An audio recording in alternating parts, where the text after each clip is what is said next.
hermanos y hermanas todas en Cristo el Señor. En este domingo segundo de Pascua hay una palabra que especialmente resalta en la liturgia y que después a nivel devocional se ha extendido con una enorme rapidez en los últimos años. Y es la palabra misericordia. Este domingo segundo de Pascua se está ya también conociendo a nivel popular y devocional como el Domingo de la Divina Misericordia. Todos sabemos que el origen de esta devoción reciente está en Polonia, el país natal del nuevo santo de San Juan Pablo II. Y todos sabemos cómo Jesús, en esa imagen gloriosa, resucitada, en la que lo ve Santa Faustina Kowalska, hace una invitación a todos los cristianos del mundo, a todos los hombres y mujeres que quieran ir al encuentro de Dios, a refugiarse en su misericordia, a ser capaces de pedir perdón, a ser capaces de retornar al amor de Dios. Y dice Jesús a Santa Faustina unas palabras que son, por lo menos para mí, estremecedoras. Estoy loco de amor por cada uno de los hombres y las mujeres. Quien durante su vida terrena venga, acuda a mi misericordia, encontrará mi perdón. Pero quien no quiera pasar por mi misericordia en esta vida terrena, tendrá que enfrentarse a mi justicia. Por lo tanto, mientras vamos de camino, aún es tiempo. Como dice también el Señor en el Evangelio de San Mateo, intentemos ponernos bien mientras vamos de camino, no sea que nos metan presos y no salgamos de allí hasta que hayamos pagado la última moneda. La palabra misericordia aparece hoy en la oración colecta, Dios de misericordia. El Salmo litúrgico también habla de dar gracias al Señor porque es bueno, porque es eterna su misericordia. Incluso en la carta de San Pedro de nuevo se vuelve a repetir la palabra misericordia. Al comienzo de la Eucaristía yo os invitaba a entonar un himno de acción de gracias. Luego, cuando finalicemos la Santa Misa y antes del traslado del Santo Patrón, tendremos oportunidad de entonar el Te Deum, ese himno de acción de gracias al Dios uno y trino. Y yo pienso que son muchas las razones por las que dar gracias a Dios. La primera, porque como vamos a cumplir mañana 225 años ya desde que se sembrara esa semilla de devoción josefina aquí en San Fernando, esa especial intercesión del santo patrón que dio lugar al voto del cabildo tanto eclesiástico como del cabildo municipal. Y esa devoción que os llevó a vosotros hace ya una década a hacer de nuevo reverdecer, rebrotar y arraigar en el corazón de los isleños la devoción al santo patrón. Recuerdo que por entonces me encontraba yo en el seminario cuando, con cierto interés, los seminaristas más sensibles a la realidad cofrade, veíamos cómo aquí en San Fernando se estaba reorganizando esta asociación de San José por entonces. Y veíamos también con agrado cómo la primera preocupación no fue poner al santo en la calle, sino fue reorganizar la vida de la hermandad y también a vivir en profundidad la fe dentro de la parroquia. Cultos verdaderamente fervorosos y devocionales, y después de eso, cuando el Señor quiso, cuando fue la hora, la imagen de San José de nuevo volvió a encontrarse con su pueblo. Por eso yo os invitaría esta tarde a hacer memoria de cómo la misericordia de Dios os ha ido acompañando en los momentos buenos y en los momentos difíciles, en los momentos donde las cosas han venido como miel sobre hojuelas y en los momentos que han sido de mayor dificultad. Hoy la palabra de Dios sobre todo nos enfrenta a dos momentos de las apariciones del resucitado a la comunidad apostólica. Y hay una constante en esos dos momentos. Uno, como nos hemos dado cuenta en el Evangelio, es en la tarde del domingo de Pascua, y otro es a los 8 días, tal día como hoy, en la octava de Pascua. Los dos momentos tienen una característica en común, y es que los apóstoles están con las puertas cerradas por miedo a los judíos. Por lo tanto, no es una iglesia, esta primera, hasta Pentecostés, de puertas abiertas, no es una iglesia misionera, sino ahora mismo una iglesia cobarde, una iglesia replegada sobre sí misma, una iglesia que todavía no tiene clara cuál es su identidad y su misión. Uno de los dos santos que han sido elevados a la gloria de los altares, el santo Juan XXIII, el Papa que convocó el Concilio Vaticano II, cuando le preguntaron: Santidad, ¿por qué cree usted que es necesario un concilio? Decía precisamente eso: es necesario abrir las ventanas de la iglesia, que entre aire Decía hoy el Papa Francisco en la homilía de canonización que Juan XXIII fue ante todo un hombre dócil a la acción del Espíritu Santo. Y es lo que yo creo que hoy necesita la Iglesia y el mundo de nosotros los cristianos, ser dóciles a la acción del Espíritu Santo, buscar nuevas formas evangelizadoras. También San Juan Pablo II decía nuevos métodos, nuevo ardor para la nueva evangelización del tercer milenio. Así pues, tenemos que procurar que a veces las puertas cerradas de nuestro corazón, de nuestra vida, no sé si de hermandad o parroquial, nuestra vida comunitaria, se abran. Muchas veces son situaciones de pecado, de ofensación, de dificultad, de dureza de corazón, de no querer convertirnos, las que tienen las puertas de nuestra vida y de nuestra fraternidad cerradas al Señor. Y necesitamos abrirlas de tal manera que Cristo resucitado se haga presente. Fijaros que cuando el Señor se presenta en el cenáculo, no recrimina nada. No le dice a los apóstoles ni le echa en cara que lo abandonaron, que lo traicionaron, a Pedro que lo negó 3 veces, sino que lo que dice primero es paz a vosotros. Paz. La reconciliación. No hay guerra, no hay enfrentamiento. Todo el Señor lo quiere hacer nuevo. Por eso, cuando nosotros acudimos a la misericordia y confesamos nuestros pecados y pedimos perdón al Señor por nuestras culpas, Él nos abraza como el Padre del Hijo pródigo y nos devuelve la paz, esa paz que hemos perdido porque el pecado siempre es beligerancia, guerra, discordia contra Dios y contra el hermano. Paz a vosotros. Y a continuación dice, como el Padre me ha enviado, así os envío yo. Y no pensemos que este envío es algo exclusivo o reducido al clero. Es una tarea y un encargo que el Señor nos hace a todos los bautizados. Somos enviados cada vez que termina la misa. No para ya he cumplido hasta la semana que viene, sino que a partir del momento que salgo por las puertas de la Iglesia, tengo que vivir, poner en práctica, transmitir todo lo que del Señor he recibido, todo lo que Él me ha enseñado en su palabra, toda la fuerza y la gracia que me ha dado en la Eucaristía. Y así llevarlo al mundo, siendo mensajero, anunciador de la buena noticia del resucitado. También el Señor les da una tarea a los apóstoles, en este caso, recibir el Espíritu Santo, a quienes perdonéis los pecados les quedan perdonados, del mismo modo que el Jueves Santo el Señor les encarga a los apóstoles el administrar a su pueblo el gran regalo de la Eucaristía. Hoy, el domingo segundo de Pascua, a la octava de Pascua, el Señor les encarga a los apóstoles ser los administradores, no los dueños ni propietarios, servidores del perdón, de la misericordia, del sacramento de la reconciliación. De ahí la urgencia de esa llamada del Señor a Santa Faustina Kowalska: quien no quiera pasar por mi misericordia tendrá que pasar por mi justicia. Tomás, uno de los 12, como hemos escuchado, no estaba cuando el Señor resucitado se presentó. No sabemos si estaría ocupado en otra tarea o si la pesadumbre y el dolor por la ausencia del Maestro y por ir profundizando en esa nueva dimensión de la resurrección, pues no le permitió estar allí en aquel momento. De tal manera que Tomás ha pasado la historia como el apóstol de la duda. Tomás es muy humano como nosotros, de lo palpable, de lo tangible, de lo demostrable.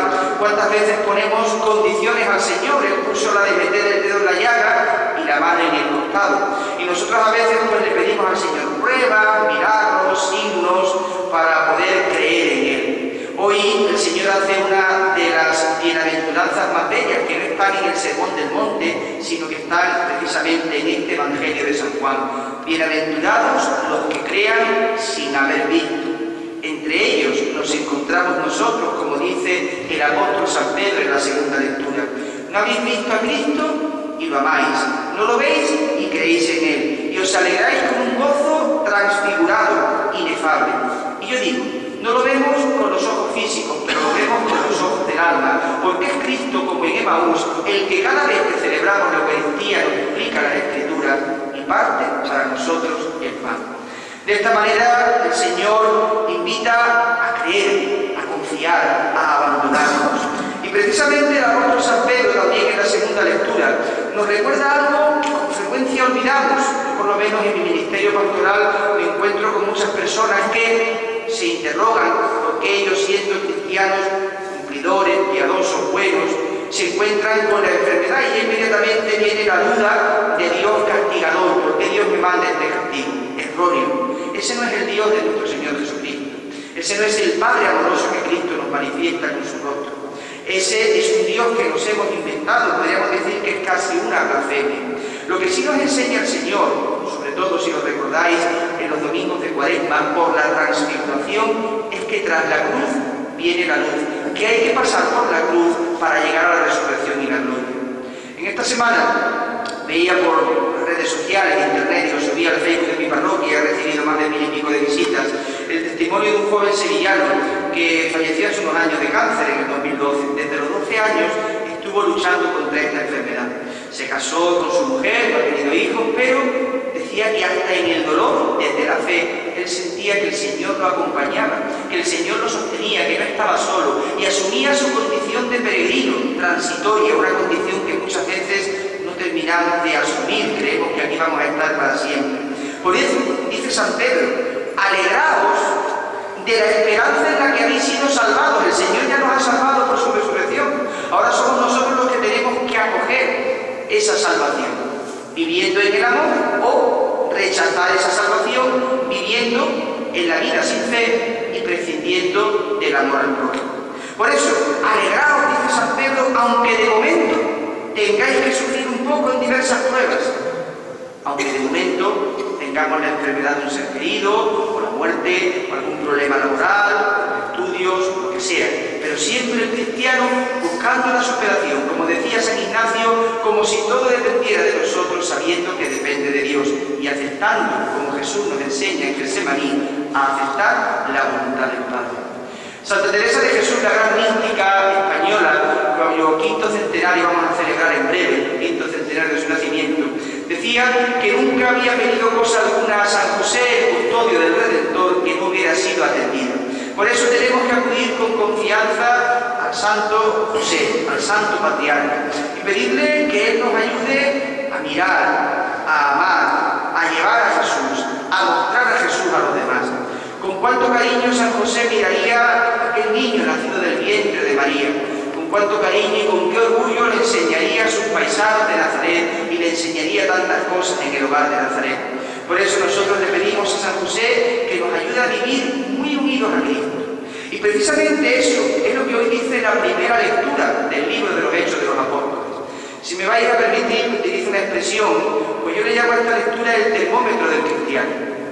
Cuando uno se encuentra con malestar y cree que tiene algo de templanza, inmediatamente acudimos al termómetro a ver si nos han subido pues, algunos grados o algunas décimas la fiebre. Y yo siempre digo que esta lectura nos enfrenta ante las 4 realidades que no deben de faltar en la vida de un creyente. Si alguna falta, tenemos que intentar poner remedio. Dice que los hermanos, la primera comunidad cristiana, estaban recién experimentada la Pascua del Señor, la Iglesia naciente, eran constantes en 4 cosas: en la enseñanza de los apóstoles, en la oración, en la caridad y en la fracción del pan. ¿Cómo vivimos eso nosotros, cristianos y cristianas del siglo XXI? Pues la enseñanza de los apóstoles no es otra cosa que como cristianos nos preocupemos en formarnos en la doctrina de la Iglesia, y no en lo que dice el periodista o el famoso de turno.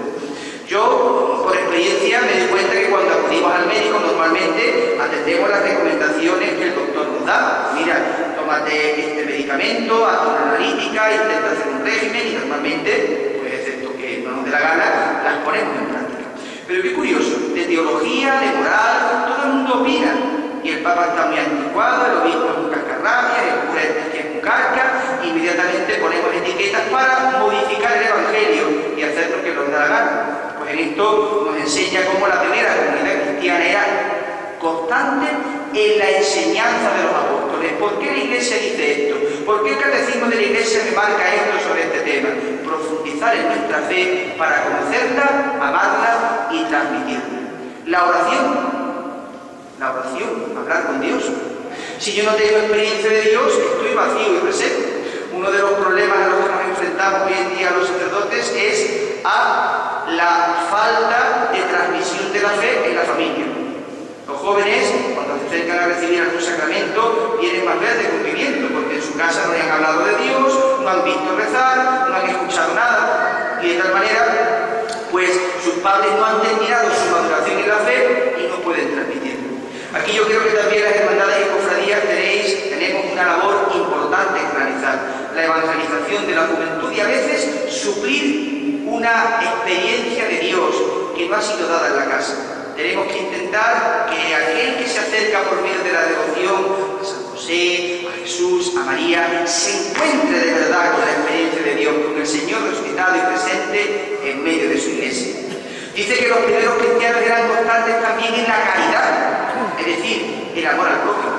Yo no sé, aquí en San Fernando, en la línea hacíamos una estadística en el mes de marzo los sacerdotes y calculamos que estamos ayudando todas las parroquias de la línea en torno a unas 6.000 familias de 60.000 habitantes, un porcentaje altísimo. En mi parroquia son 100 nada más, en la parroquia de al lado 130, y así podemos ir multiplicando.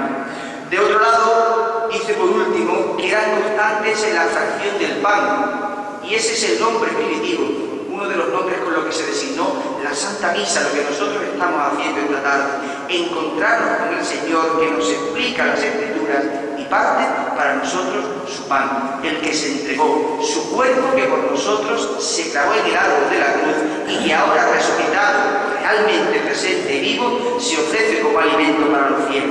En esto tenemos que examinarnos con sinceridad, cómo vivo la Eucaristía, como una carga, como un cumplimiento o como un encuentro emocionado e ilusionante con el Señor semana tras semana. Allí en la línea tenemos en la parroquia mayor en Inmaculada la reliquia de San David, un mártir que era senador romano de la zona de Cartago en el norte de África, que fue martirizado por hacer lo que estamos nosotros haciendo ahora, celebrar la misa. Cuando le interrogaron, respondió: no podemos vivir sin la Eucaristía. Y San Juan Pablo II, en la encíclica Iglesia de Eucaristía, enseña también que la Iglesia precisamente crece, se constituye, se va extendiendo, se alimenta, se fortalece, se repara y se regenera desde el encuentro con el Señor en la Eucaristía. Muchas veces nos encontramos con mil excusas: no tengo tiempo, tengo que ir a la playa, que tengo que trabajar, que tengo, excepto por enfermedad personal o por enfermedad de un familiar al que estemos atendiendo. No hay excusa para el Señor.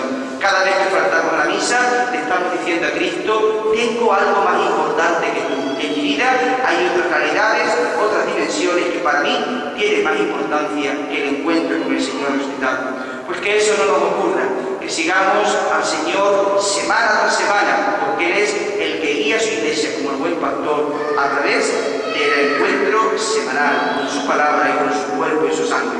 Dice, y ya termino, que los creyentes vivían y lo poseían y lo compartían todo. Las hermandades y cofradías intentamos vivir esa dimensión también, no solamente compartir la devoción, sino también las preocupaciones, las alegrías, pues la falta de formación, la falta de alimentos a lo mejor, o la falta de fe, y de intentar hacer que toda esa realidad se vaya enriqueciendo, bendiciendo y multiplicando desde el encuentro con el Señor. Pues que de verdad sigáis pues otros 225 años más extendiendo esa devoción del santo patrón aquí en la isla, y que el próximo día 1 de mayo, cuando el Señor San José salga a bendecir las calles de su pueblo, sean muchas las oraciones que Él reciba y mucho el mensaje que también vosotros transmitáis a San Fernando, de que como San José tenemos que amar profundamente a Jesucristo, mirarlo con ojos de ternura e intentar tener a Jesús muy cerca de nuestro corazón.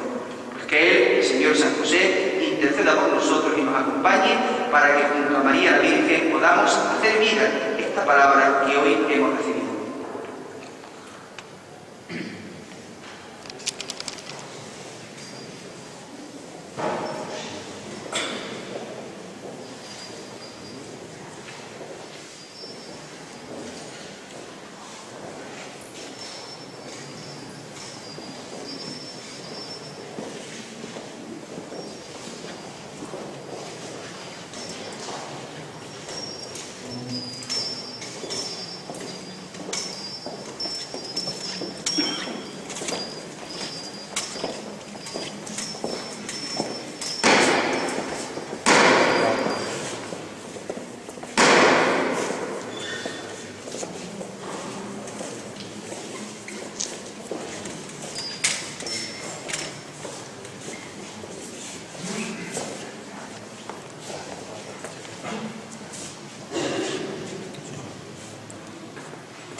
Glorioso patrón San José, concédenos protección paternal y la misma felicidad que, por la cercanía de Jesús, tú mismo experimentaste, viéndole crecer y hacerse hombre, para sea hoy también nuestra mejor despedida.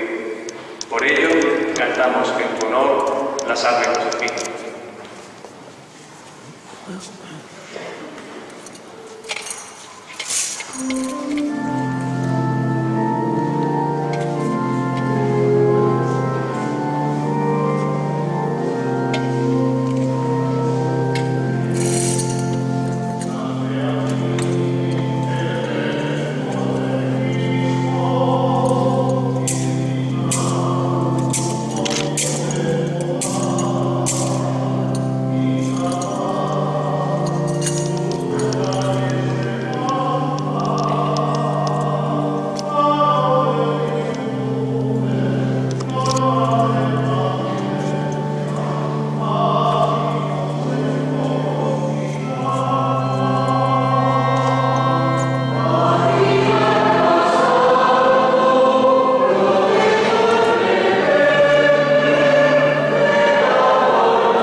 El Señor esté con vosotros.